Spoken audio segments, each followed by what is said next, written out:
Continuamos con el estudio del libro de Josué, capítulo 7. Un pecado afecta a todos. Josué clamó: «Oh soberano Señor, ¿por qué nos hiciste cruzar el río Jordán si vas a dejar que los amorreos nos maten? Señor, ¿qué puedo decir ahora que Israel tuvo que huir de sus enemigos?» Pero el Señor le dijo a Josué: «Israel ha pecado y ha roto mi pacto. Robaron de lo que les ordené que apartaran para mí.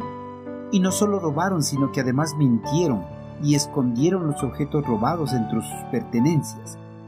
Por esa razón, los israelitas huyen derrotados de sus enemigos. Nunca derrotarás a tus enemigos hasta que te quites esas cosas que tienes en medio de ti». Muchos cristianos erróneamente piensan que pueden tener una comunión con el Señor a pesar de constantemente transgredir su palabra. Estos cristianos viven sus vidas religiosas con normalidad y participan hipócritamente de todas las actividades de la iglesia para que nadie en la congregación se dé cuenta de sus faltas. De esta forma, tratan de esconder sus pecados, se burlan de su congregación y piensan que también se pueden burlar de Dios. En el pasado, Acán, uno de los soldados del ejército de Israel, desobedeció las órdenes de Dios y atrajo la maldición sobre toda la nación. Escondió su pecado, pensando erróneamente que Dios no lo iba a descubrir. El Creador estrictamente había ordenado al ejército hebreo que durante las batallas en contra de los ejércitos de las ciudades cananeas no tomaran como botín las pertenencias de estas ciudades. Había ordenado destruirlas por completo, pues si alguien desobedecía a esta ordenanza y tomaba algún botín para sí, todo el pueblo sufriría las consecuencias. Tras la victoria de Israel sobre Jericó y otras ciudades cananeas, fueron en contra de los reinos amorreos, pero en esta batalla el ejército israelí sucumbió y algunos de sus hombres fueron asesinados. Josué, líder de Israel, tras la derrota, pensó que Dios los había abandonado y dejado en las manos de los amorreos para que los destruyan. Por eso, con gran amargura en su corazón por la derrota, oró a Dios, sin pensar que la derrota era consecuencia de que uno de sus hombres había desobedecido las órdenes de Dios.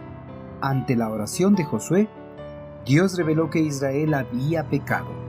El Creador vio como una desobediencia nacional la falta de un solo hombre a una ley nacional.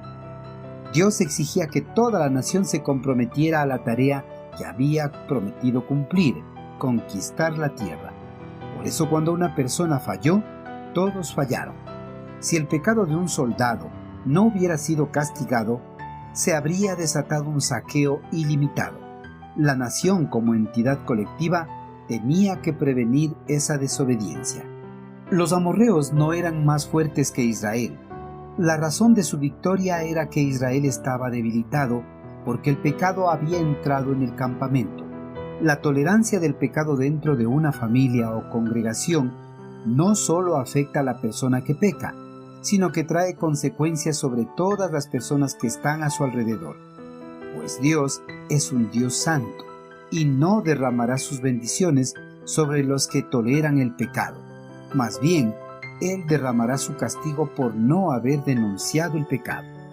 Queridos hermanos, el pecado de un israelita hizo que toda la nación asumiera las consecuencias, pues Israel era una unidad y como unidad tenían la responsabilidad de velar los unos por los otros para que todos cumplan con el pacto establecido. El pecado puede hacer que una congregación no crezca ni se afiance a pesar de tener varios años de funcionamiento, pues el pecado obstaculiza el normal crecimiento del cuerpo de Dios. Hermanos, tal vez alguno de nosotros tengamos un pecado escondido que no hayamos confesado a Dios. Es momento de que nos arrepintamos y confesemos nuestro pecado, pues nuestro pecado puede ser la causa de que nuestra congregación no esté creciendo, ni esté recibiendo las bendiciones que Dios ha prometido para los que lo aman. Amén.